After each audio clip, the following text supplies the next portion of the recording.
Hello and welcome back to the She Who Dares Wins podcast. Today my guest is Patia. Welcome to the podcast. Hi. It's so nice to meet you. So like every good podcast guest, I think we were connected via Instagram. But here's your first question.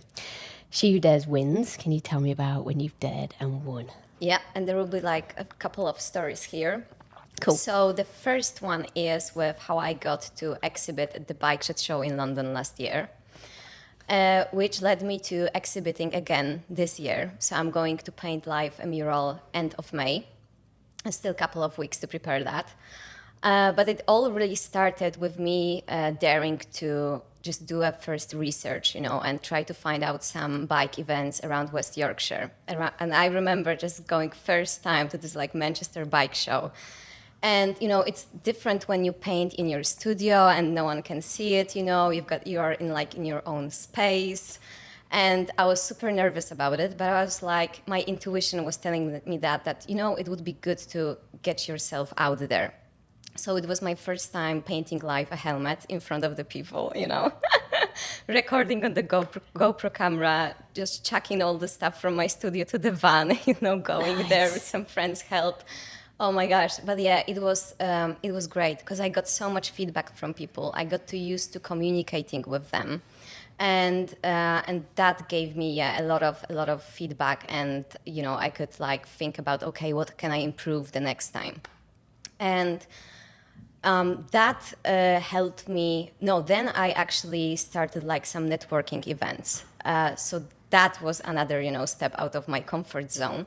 And that led me to actually exhibit in one of the biggest bike shows in London, which was at the Excel. So some people put me in touch with some brands, So I was super nervous because I was like, oh my gosh, I've done just only one, smaller bike event, and here's in London.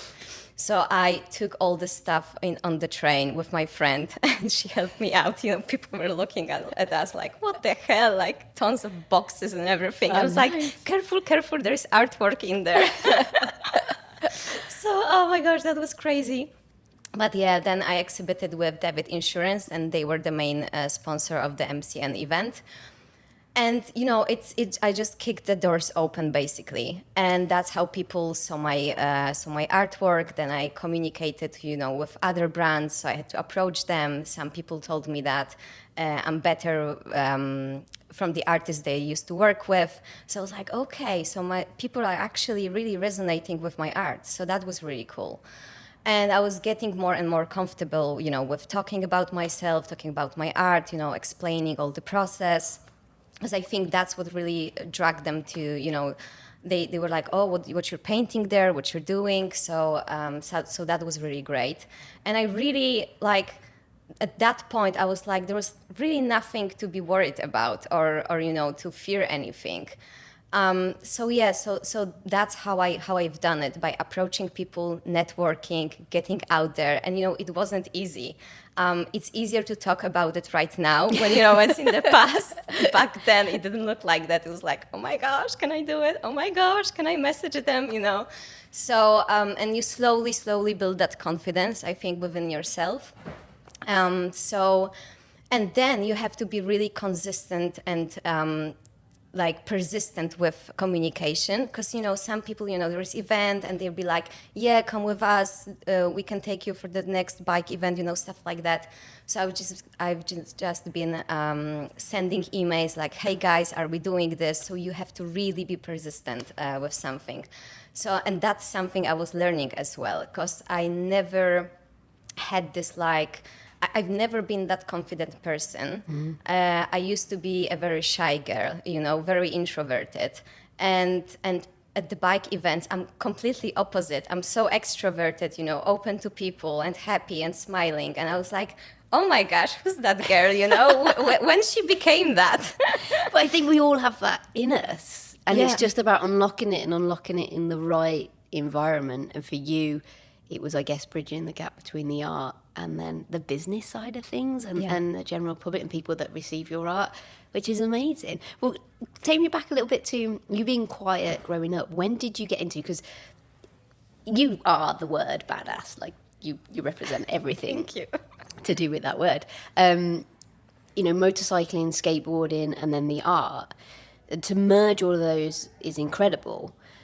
But how did you get from, little you to there? Right. So I think it all starts with me doing the decision to leave my country because I'm Polish, as you probably can tell after my accent. Can't hide that. So if we go back 8 years back to like 2016, I packed my stuff and I applied for the Huddersfield Uni. And I've actually looked to some messages with my friends. And I already left my country and I still didn't know if I got in the university. And I was like, oh my gosh, I didn't even know that I've done something like that, and it's been like years ago. And we have to remember that back then I'm still this introverted, shy girl. Mm-hmm. And the way I saw myself, I didn't see my artwork like as something special. I was really scared to talk in English. Like I really had a barrier in that. And my English was actually better than I perceived that. So it was, I don't know, I think I was really hungry of adventure. And I was tired of listening to my family and their fears. And, unfortunately, my grandmother would always say that, being an artist is really hard. You can make it a success. It's okay to have dreams, but you have to be realistic. And, in life, it's completely the opposite. If you want to take the risk, sometimes I think you have to be a little bit delusional. Totally. I feel that. Yep. I'm delusional every day. Yeah. So that was the biggest, I think, daring thing that I've done. It was like the first thing to get me where I am here. And then it was like, at uni opening up a little bit. But another point was about 2 years later. I was on the second year at uni and I didn't get any placement. I had a really beautiful portfolio and I tried to get to graphic design and stuff like that. But I'm always thinking that if some doors don't open, that means your life is trying to put you on more aligned path, and maybe that's not the direction you should take. So instead of thinking, oh, everybody got a placement and I just didn't get it, I thought, right, I'm just going straight to the third year. We will see what's going to happen. And my tutor asked me a very important question, and I think this was the best thing a tutor can do at the third year when you're about to do your major project. And I was totally lost. And he asked me, okay, what do you love and what do you want to do in your life? And make a project about that. And that's how I bought a used Ducati Monster 600 from 1997.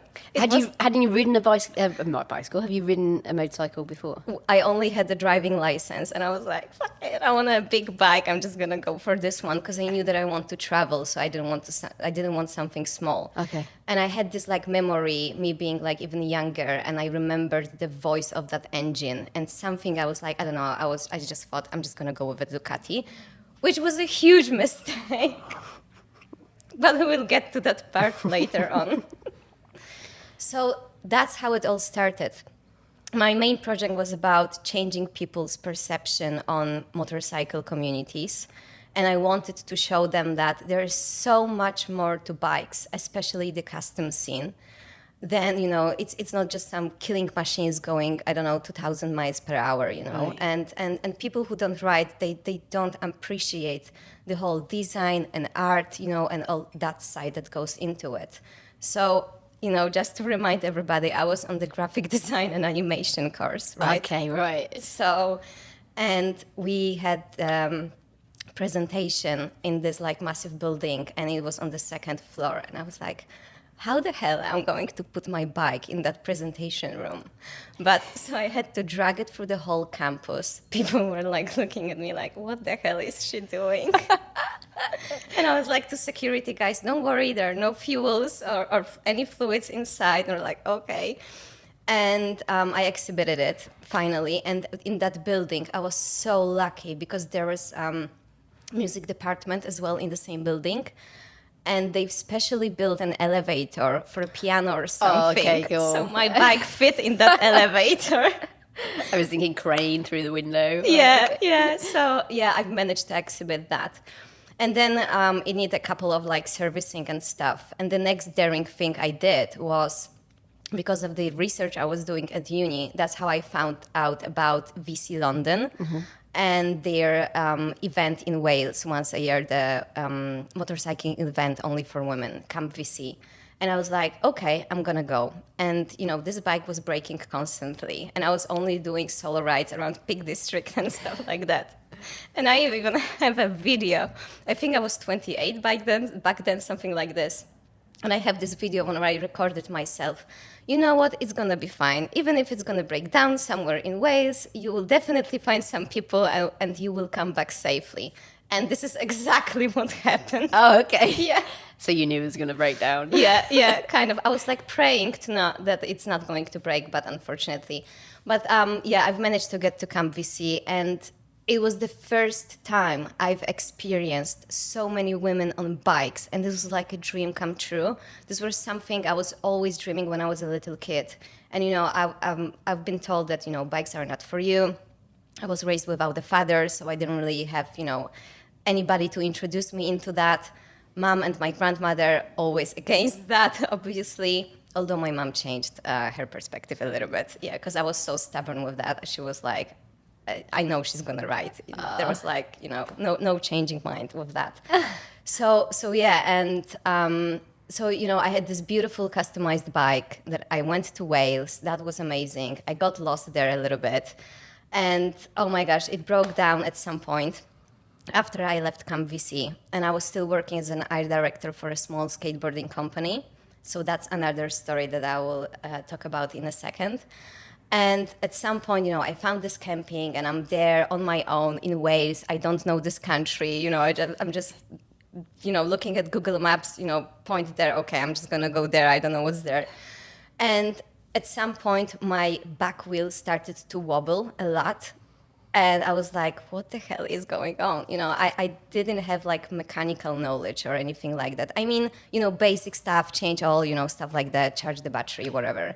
But nothing more than that, So it was, I think, the fifth garage that finally said, okay, because everyone was busy, come on the bike, just try to manage to get to our place and we'll try to fix it. And they fixed that, and it was the bearing that was completely worn out. And the guy showed me that bearing. It was like, it didn't look like a normal bearing at all. And he was like, can you look at this, how it looks? I've never seen such bearing like that before in my life. And he was like, well done for coming here. So, that was my first experience being on a solo trip in another country. I love it. Oh, gosh. And I'll never forget, pulling into this garage. And there are only guys, and everybody's looking at me. And I think I put my helmet off, and they see, oh my God, it's a woman. And then everybody was like, oh my gosh, on this big bike, Ducati Monster, all customized. And I was terrified. And there's always all guys sitting, and they look a little bit like, a bit tough. But they were really nice, it's just only all in your head. Perception, right? Yeah, it's only perception. And you just came back from women-only moto event, and then you are like back to reality when there's only like guys everywhere. So it's like feeling a bit weird and uncomfortable. And I'm approaching these guys, I'm like, hey, just trying to start a conversation. And there was this one guy who said, you know what, there's no problem. You can come to my house, and if you don't feel safe, you can put a tent in my garden. We will sort out your bike. Don't worry about it. So that was really, really beautiful. And that shows you that even if you're in the middle of nowhere, there will be always people that will help you out. Yeah. You will always find someone. Yeah. So, all your friends or family constantly worrying about you. Oh, what you gonna do? But what if this? What if that? Of course, maybe you have to be somehow a bit realistic about, planning journeys and stuff like that.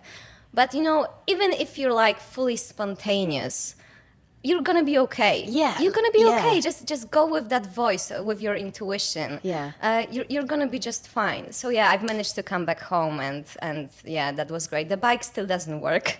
I'm on the 125cc at the moment. Oh. It will live another day, I guess. Yes, Like, yeah. okay. It needs like a proper makeover and probably a new engine to put inside. But yeah, it's a long project for another time. But yeah, going back to like my art style and everything, as you mentioned, skateboards. That was another thing that I dared to do. I think for me, the most scary experience is not riding bikes. It's dropping from the ramp on a skateboard. Oh, right. Yeah, I imagine. Like, yeah. And people on skateboards, they would say, no, riding a bike is like super dangerous. I'm like, no, trust me, going down the ramp is like 10,000 more dangerous than just riding your bike. So, I've been art directing a really cool small skateboarding company. And I think that's what really opened me up to, because I had to do all of different things, from graphics, print design. And that was really cool. I had this like little DIY cutter, so I was doing stickers for them, Wow. Everything was done in my studio. So I love that. And I was going a lot around skate parks, because they were doing a lot of like charity work. So it was an opportunity for me as well to learn to skateboard, which was great. I absolutely loved it. I've fallen down like hundreds times, like all knees completely black and everything, but it was worth it. I mean, I guess sometimes you have to fall a couple of times before you learn something.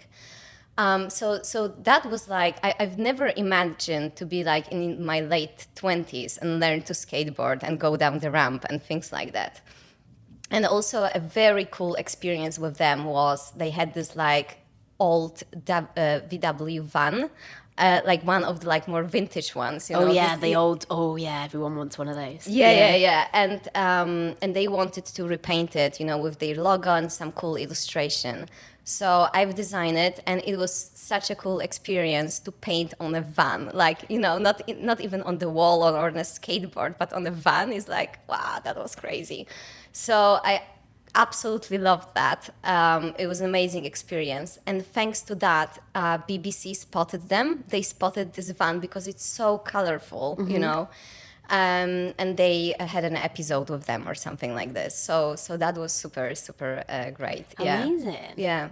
I am tempted to rap or design or do something with my truck for the podcast, because I feel like it's a walking advertisement. And actually things like that are really cool, because for you, I guess it's your art that is not placed on a wall, it's moving around. And like a skateboard or a motorcycle, so many people get to put eyes on that and appreciate that.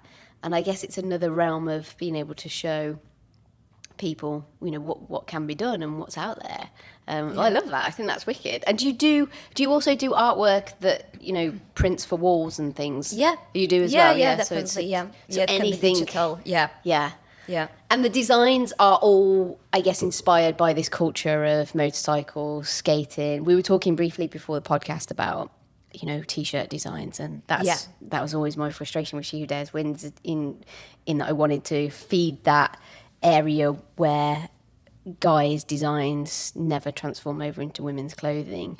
In the motorcycle world, like, how is that when you work with people on your helmets? Are amazing. Like, thank you. Yeah, they're so cool. So you basically design and then do custom helmets. You do, like you say, custom work on motorcycles. Like, is that your passion project, and what have been some of the best projects that you worked on? One of the best was definitely back then this van. That was amazing, because that was a combination of spray paints and enamel paints as well. Okay. And enamel paints is something that my tutor, he's a sign painter, a professional sign painter right now. So he introduced me to enamel paints. And that's how I realized that you don't have to like do only, because I think most people, they mistaken that with that if you want to customize your fuel tank or a helmet or something, it has to be airbrushing, or it has to be in like a professional body shop or something like that. Yes, if you want to change the background and everything like that. But if you have a brand new helmet or a brand new, fuel tank, and you don't want to scratch the surface, you don't want to, like rip off the graphics and stuff like that. The enamel paints are great because they are exterior paints. So, sign painters use them. Yeah. Like, all the signs outside. So they will withstand, everything. So it's basically like doing like a tattoo, just not on the skin, just doing it on a helmet or a fuel tank. So it can go, directly on the surface. And I've recently teamed up with a guy. His business is called, I think, Peak Detail, and he does how was it called? Some kind of a coating. So it's like a clear coating that you can put on top of that. So that's great because some people were worried, like if the paint will come off or something. Although enamel paints, they are oil-based paints. They're really, really, really tough. And I use only the highest quality paints. So it's either one-shot enamels, which by the name, one shot, and they're really great, or the alpha enamel paints. So it depends which material. But going back to your question, there are like so many cool projects. It's hard to like choose only one. From my other clients, individual clients, I think the other one was, I know which one. There was this guy who asked me to design for him a dangerous goose. A dangerous goose? Yes. And I love the story of that. And I was like, I remember reading this email and I was like, someone like emailed me from my website. That's so great. And when I just saw the brief and the name of it, I just wrote back to him like, I can't believe this, that my studio is literally next to the canal and I've got so many geese every day. So, perfect inspiration. Yeah. Oh. So that was great. And he loved this like tattoo style as well.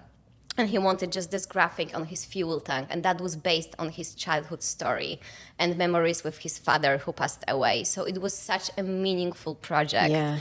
It was so great to work on that. And it was amazing because we just went, we switched from mails to WhatsApp. So it was just constant communication. I asked him for feedback. The first few sketches weren't exactly what he wanted. And then I think the third one, we just basically smashed it. And he was like, I love it. Yes, go for it. We can paint it now. So do you have anyone that comes to you and says, you just do whatever you want? Or is it definitely a collaboration process? It's rather a collaboration process because what I want to is I'm trying to help people like get to know them and to see what their interests are, what they are passionate about. So if you give me, I don't know, even free words like, I don't know, mountains, maybe nature or something else, or here was that dangerous goose. It can be, I don't know, some other animal, whatever has meaning to you. Then I can work around it. So I usually ask people, you can take some screenshots on Pinterest or something like that, or just tell me a few things about yourself, and then brainstorming ideas for them. That's amazing. Yeah. And now this going to the shows and kind of having a little bit more confidence in talking to people. Do you think it's hard being like a creative and an artist and then moving into the space of like it becoming a business and then having to push yourself? You were talking about the emails and having to chase people up and push yourself out of the comfort zone. I sometimes think that it's quite frustrating if the two don't marry up. Not everyone is an artist and has a business head, but in order to kind of make a living, you kind of have to find your way. Like, how have you found that journey? I've made some mistakes. We all have. Yeah, it wasn't easy. It wasn't easy. I remember after uni, there was this like entrepreneurs workshops or something like that. So I did have a business coach at the beginning for free at the uni, but I was more trying to push my art prints and I was still a bit shy. I wasn't sure if I want to do that. And it's really when Camp VC, they commissioned me to paint a helmet. I was like, yeah, finally something that I wanted to do, bikes and art. This is how I wanted, to do that. But yeah, going to events, what I realized, painting a helmet or a fuel tank or doing an illustration like that, when you have to think of a design, there is the whole process, communication with the client, then focusing on the design, then getting feedback, and then you go to like hand painting it once the artwork is approved. So it's a long process. And, sometimes at bike events when people were like, I was giving some discounts away And then when I would send a quote, they were like, oh my gosh, this is so much. I'm like, well, yes, because it requires so much work. So with this like dangerous cruise, that was for 1K and 250 pounds. And I had a perfect client because we had a perfect communication. He wanted, he loved my artwork, so he was like 100% sure it's going to be great. And he was like, yeah, I don't care about the money, time, whatever, just tell me when and what. And I was like, where are people like this? More of those, please. Yes, exactly. So I usually, when I send a quote, no obligation quote, it's like stage 1, 2, and 3 of the project, so people understand why it costs so much. But what? So I actually don't think that's a lot for a motorcycle. What Yeah. roughly do you charge for like a helmet? Around 700, it will start something Again, like that. Yeah. Like, but you're getting a piece of art. Like, Yeah. it's not. It's frustrating, isn't it? Sometimes in the art world, I've worked with quite a few t-shirt designers in the past, and it does vary the prices that you get for design work, and I think it depends on location in the world and lots of different things. But you are getting a piece of art, and I think sometimes people forget that, and they just think, well, it's just on. I don't know whether actually AI and then like Fiverr and that kind of area of people just being able to take stuff and piece it together and call it art. Like, we're getting into this massive debate now. Nobody hate on me. But yours it's a process and it's an experience. Like, you're going through this experience with someone, which is precious. And then that art is something that no one else has got. And it's something they've got forever. Like, it's, that guy's probably going to keep that bike forever. Helmet, unless you're in a bad accident, that and artwork that you put on the wall. So, yeah, I guess that probably is, in quite a hard thing. And do you find it easy to, like, walk away from projects or just be like, okay, they didn't appreciate, like, is that quite a hard thing mentally to kind of get was around? at the beginning, because you do take it personally a little bit, at the beginning. So I was just training my mindset with that. I was like, okay, maybe someone cannot afford it. They don't understand it. I have to explain maybe process more. So I was always looking like how I can improve it. Improve myself and my communication and how I articulate that to people. And some people were like, oh, I'm so sorry, I just can't afford it in the moment. So I was like, thank you for saying that. Because, the worst thing is when people start to ghost you or something like that. Yeah. And when they are open about their budgets and stuff like that, that's okay. So what I've done now, actually, I put a button on my website when you can book a call with me.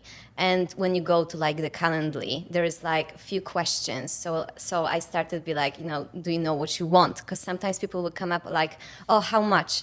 I'm like, how much for what?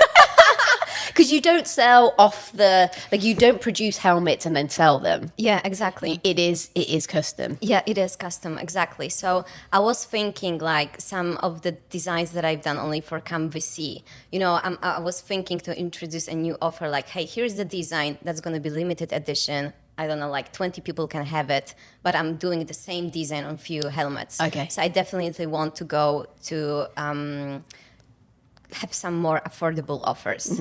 And then, you still have something unique. You still have something hand-painted, but you know that it can be used for a few more helmets or stuff like that. So I'm thinking to maybe figure out something like that for people who just can't afford it. And, I can understand that you pay for a helmet, I don't know, 200 pounds. I don't know, maybe some helmets are 600 pounds. And maybe some people, that's a huge, oh gosh. Investment, thank you. Yeah, huge investment for them. So, but also going back to like your question before, like with the exhibition and everything, and trying to be an artist and be a business and establish yourself as a business. I remember that after uni, when I really missed having a mentor. And, when you're starting out, you can't really afford something like that. Yeah. So I remember I think there was like a subscription for like marketing, business skills, something like that. So I think I was paying like 100 quid a month for something like this. So I was on the Zoom calls, I was networking, and that's how I found other people who put me in touch, with other brands. And that's how I really landed that MCN bike show event back then. So, one thing leads to another. And then I made a mistake because I went for the mastery program. And that was really expensive. And I think they should have told me that it's not really for a startup. And I was asking these questions. Okay. And I can tell right now that I was in this energy that I think, more hoping that something will save me, that someone will tell me what to do, what strategy. And I remember, I think it was you talking with Zoe on her podcast. And when you wrote a post or something that at some point you have to cut the noise, stop watching YouTube videos, stop listening to others, and listen to your own intuition and voice. And what I realized, I've never applied a strategy that I thought would be good for me, because there was always this fear of like posting consistently, or stuff like that. And you just learn as you go. So I was learning so much about marketing and business, and this is something I've never, I never had anybody in my family being an artist or a business person or anything like that. And I thought that was a smart move, and to some extent it was. I think it is smart to be in a community and to understand something better before you hire someone, for example, or a marketer. So I've put a bit too much money in that. And then finally I quit, and I was like, okay, you know what? I know a lot. Now it's time to start implementing that and stop watching all the, strategies and other stuff. Yeah, it's hard, isn't it? Because I've done myself. So, and I think there'll be a lot of people out there this resonates with. You see all these people selling courses about how to run a business, how to do social media. And the reality is a lot of that information is available for free on YouTube. And what I don't get is that everyone has a unique story from getting from A to Z, whatever your Z is. And my dad's been in business for years, and he's now sold his business. But yeah, his route was completely different to other people in his industry. And I get caught up too in, there's this course and what if that person could help me, or I need a mentor. And I do think mentors help, and I think they're really hard to get when you're just starting out because you don't have the money, which is crazy. That's when you need them. And there's a lot of mentors out there and a lot of coaches who actually I'm like, well, what have you done? I need to know that you've been on some sort of route that's similar to mine. Otherwise, I don't see what value you're going to add. And I think it's really hard, and I think you can get paralyzed. I have been paralyzed by... and you start to think, I need somebody. I need somebody to tell me what to do. And actually, if we spend less time looking for answers from other people and more time just trying stuff, you realise all that time that you've wasted YouTubing, trying to find a coach, trying to find a mentor, just talk to people. Like you say, the spiral of going to shows, going to events and chatting to someone, that leads you somewhere actually a bit more beneficial. And then just fuck it. Like, start doing random stuff. If it doesn't work, you're going to find out super quick what works for you and what doesn't. Like, I've done so many YouTube courses about content. You've got to make 2 or 3 TikToks a day, do content pillars, do this, do this. And actually what I found is when I've started, you've got to do what works for you. You only have so many hours in a day. You can literally drive yourself into like, oh God, just a mental house. And it's that thing, isn't it, of just start. Yeah. Just start, because you will get there and stop paralyzed. Like, I, with this podcast, was like, oh my God, like, it's going to take me 12 months to get sponsorship. And then I was like, I haven't got a clue how you get sponsorship. How much do you charge for sponsorship? And I just reached out to a few brands and stuff started to happen. Yeah. And I guess it's the same for you. Like, just start. Yeah. But you wish that someone, we should have a massive poster that just says that. And in fact, like, I'm now like, if I ever sell a course, please come back to me and tell me to pull the course down. Don't sell the course down. But do you know what? You want to help people, but at the same point, you want to just scream, just start. Yeah. And I'm actually a part of another mentorship right now, but it's government backed and it's free for creatives. It's actually called Mastered. So I'm going through the same stuff, but what's amazing about them is they're trying to push you to discover you and to connect back with your why you started this business, and maybe something changed. Because, we all... we change our like desires, needs, and some things change a little bit. So over a few years, of running a business and, just figuring out everything as you go, it's, I think, good sometimes to go back to beginning, why you started it, where were the mistakes, and things like that. Maybe I listened to someone's strategy too much. And with them here is actually now, okay, what strategy would be good for me? Yeah. Like which platform do I think is where my audience is, and stuff like that. So I feel more peaceful with them. And if there are any creative listening here, or anybody who want to start, they I think they're based somewhere in Leeds as well here. Oh, okay. So anybody in West Yorkshire, they're called Mustard. I already can recommend them, and as I'm taking part in that right now. So and I think the other advice that I would give to people, it's really hard to do it on your own. Like I was taught by my mother to be independent, that people are bad and they're not going to help you, can only count on yourself. And then I know where it's coming from, because she's such a good woman with a good heart, and she's been all her life in corporate jobs and in this race and everything. So it's a completely different world there. So I was with this mindset that you have to be independent. I've never knew how to ask for help. So for me, sending an email or reaching out to brand at the beginning, that was something terrifying. Mm-hmm. But I realized over the last few years, you have to ask people for help. Mm-hmm. And you can get 20, 50 rejections, I don't care, but it's going to be maybe the 51 that someone will say, oh my God, you're amazing what you do, and your work is I want to support you. There will be people who will want to support you. So I think there's always a way out when you're stuck. You just have to dare to find it.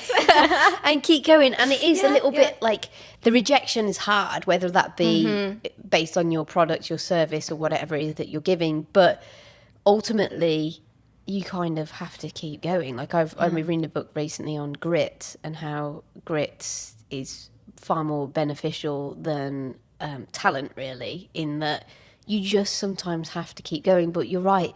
Loneliness, when you start a business, you're doing everything and you are not capable of being great at everything.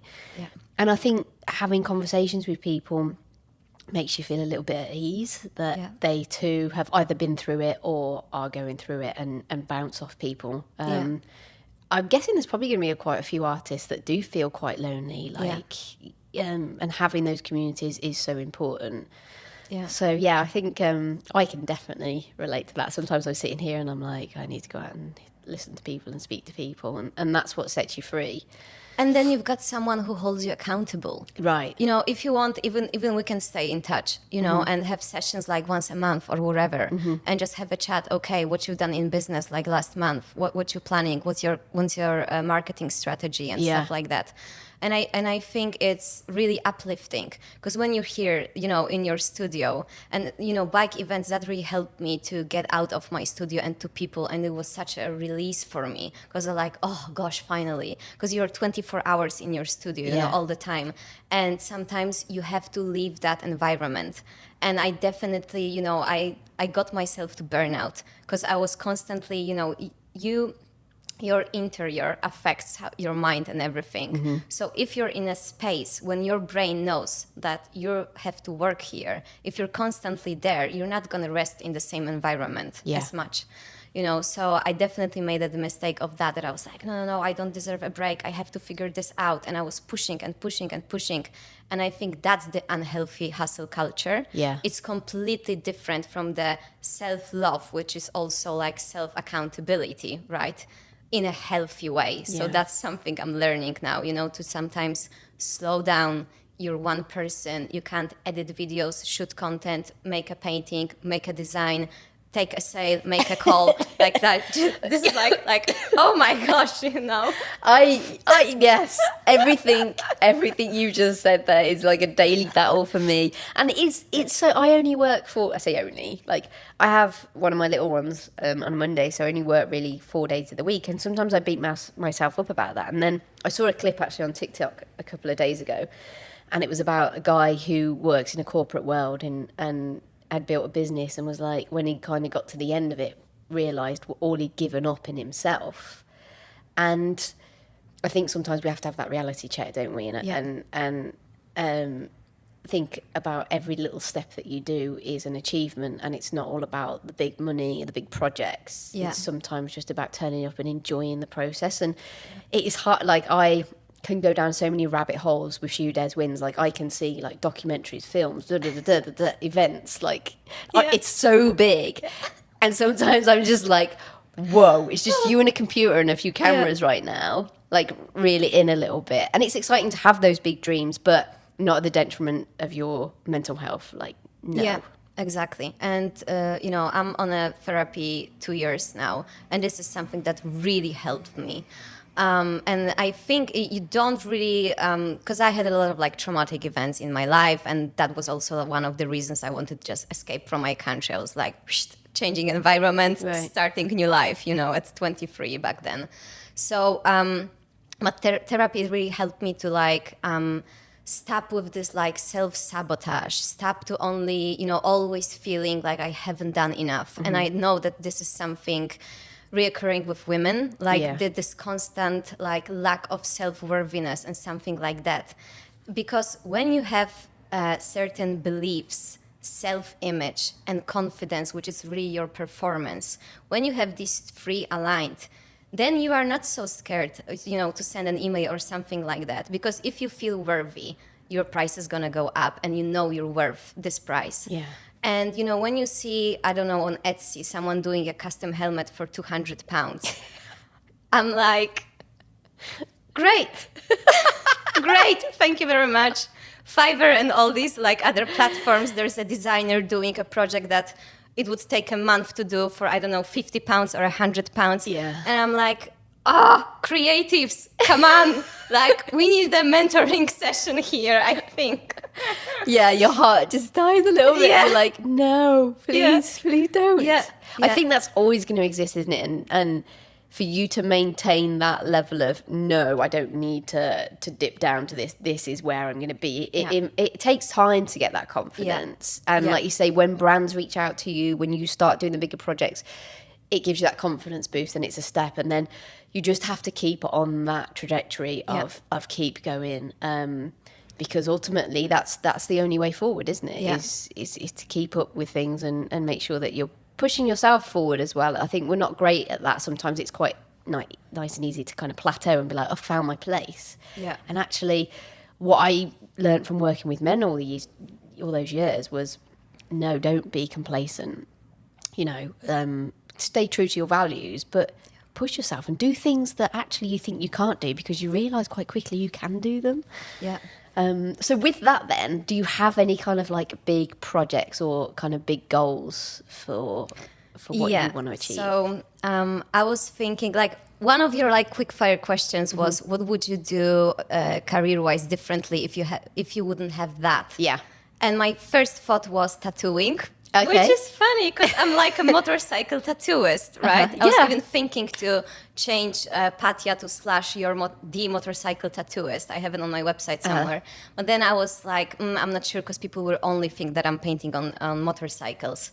But what I was thinking like, right, so one of like spontaneous things that happened to me literally beginning of this year, there was this woman, she asked me first about the custom paint job on a helmet. And then she was like, hey, but are you doing any workshops? And I was planning on do that. I had it on my like to-do list for like last 2 years, I think. But it was like, so that was this like big vision. And I was thinking, do I want to teach someone? I'm not sure. I think I prefer to be in my studio. And anyways, I sat down and in 2 days I made that offer and I sent it to her and she was like, perfect, I love it. This is exactly what I was looking for. Because she didn't want to go to some studios when you use airbrushing and all this stuff because she wanted to do it, to be able to do it from a comfort of her own house. Right. So I was like, okay, I'll send you materials and I'll explain everything. I print out some designs for her and we started on a tattoo your stuff beginners workshop. And I love that name, Tattoo Your Stuff. And a few people told me that it's quite innovative and nice. So I'm thinking to go with the workshops.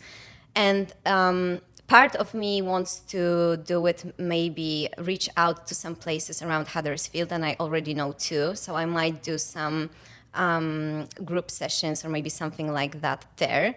So, and just dare me to do it. Dare me to do it. Yeah. Just hold me accountable. Yeah, okay, on that one. Okay, there's a dare. There's a dare. I know you wanted to leave it at the end, but there we have a dare. And but I also would love to make it an online project, so have like a proper online course that someone can, if they want to turn it into a business, then there you go. Because that's something I wish I had when I was like 18 or 19. Yeah. Like if I could enroll to a course like that, I wouldn't need a university or anything like that. I could just go and enjoy bikes and art. And I realized this is what I really wanted to do. And actually, I've got one more other story that I wanted to share with you. The university reminded me about that. Before I did that major project with this custom Ducati, I think it was 2018, before I like couldn't get any placement or anything like that. So depression was getting on me again. And I was like, what is it? Like, why do I have this like frustration inside of me? I'm in UK, I'm studying, I'm a barista, I'm living with some flatmates, like life's okay. Like why there's nothing to complain about. Maybe I was missing home a little bit. Like, you know, you will always like get homesick at some point. Right. But it wasn't too much, you know, I was still enjoying it. It's not that I really wanted to leave UK or anything like this. And anyways, that was the end of the second year. And I decided like, I need mountains. I need this healing. I need to get out somewhere. And I've reached out to one of my, he's not really my stepfather, but let's just call it, it's going to be easier to explain the story. And he was organizing basically mountain bike rides in Himalayas in Nepal. And I was like, I'm going with you. But he said, you're not physically prepared enough to do it on a bike. I'm like, okay, I'm going to trek. I don't care. So I went with them. And we landed in Kathmandu. And there's this like city when like you've got 6 lanes, everyone beeping, you know. I've been to Kathmandu. It is amazing. Oh my gosh, you've been there. Yeah. Oh, I love it. Yeah. That was something amazing to just experience. Right. It's complete chaos. And the airport's just a shack. And Yes, it's just like passport, and they're like, in you Yeah. go. And you're like, okay. Yeah, exactly that. So, and I took my laptop and, you know, essay and everything. I had to finish it to submit it on time to uni. And, you know, so I did the Annapurna circuit trek, which takes you to Torong La Pass, so Torong La Pass is at the 5,500 meters above sea level, which is a lot. I'm not sure how much it is in feet. I would have to check that. Yes, Sorry. I did a trek with UNICEF, and I have forgotten which mountain it is. There's quite a lot. Yeah, Summits. and it was quite a high one, and you could see Everest, which was a mountain, like amazing, like the best thing ever. But yeah, so talk me through this then. Yeah, so we went on that trek, and it was really hard. It was really hard, but I loved it. And obviously, I had all the sicknesses. Period, of course. Throw that in the mix. And were you sick? Because I had really bad. Yeah. So the tablets you put in your water bottle, stupidly, the doctor was like, "What are you doing?" I didn't like water at the time. Stupid. And I put juice in, and apparently that doesn't allow the purification tablets to work in the water bottle. So I was so ill. So it was like 12 to 14 hour treks per day climbing, and I was just like, I'm sorry for the listeners, but I was just pooing constantly and like couldn't hold salts. And then you're losing water, and then you're going into altitude, and you're thinking about altitude sickness. So I think I've not spoken to anyone that's been to Nepal on a trek and not been quite ill. Yeah. Oh gosh. Yeah, but you know, I still loved it anyways. But there is this one part when I think we're already at the height of 3,000 or getting to 4,000, Okay, so something high, like yeah. that. So that was already high. And you can feel that you start losing, you know, oxygen short and breath, everything. yeah. Exactly. And because all that group, they were on bikes, obviously I was slower, right? And I was just going with this one guy. And I had this like walkie-talkie or something that you communicate through, right? And it wasn't working at that point because they were too far away. So I was on my own with this big backpack with all the sicknesses and everything. So no Sherpa. You carried your own. Yeah, I carried my own stuff. I mean, at the beginning, there are like this jeeps and stuff, so they taking some of the luggage, you know, so some of it you leave and you just take, I think, 10-kilo backpack or something like that. So they were driving it. But at some point, they are not allowed any vehicles to go. You can only trek later. So yeah, and gosh, and but yeah, just all the sicknesses and everything, it was. I couldn't even eat or anything like that. It was super hard to even, as you said, drink water. I had like 2 Oh, litres gosh. of boiled Fanta, and that was supposed to get me through to the summit. And I was just like, I'm either going to die up here or Yeah. it's going to make for a great story, which I think relates to a lot of things, isn't it? If you're not going to die, it's going to be a great story. Yeah, exactly. That's so true. But yeah, at this point, I was like terrified, and the weather can change in like like in a second. So one second it's sunny, and then you can see the clouds and everything, and I'm like, what the hell is like snow coming or something? And there was this like huge bridge, the ones that are like really shaky. Yeah. And I just look at that. I'm short of my like breath. I'm completely tired. No one is responding to me on this like walkie-talkie. There's like almost no one there. Maybe some 2 people over there. And later on, I just ask, I'm sorry, but could you see a group like cycling there? And they're like, yeah, they went, I think, this direction. I was like, oh, thank God.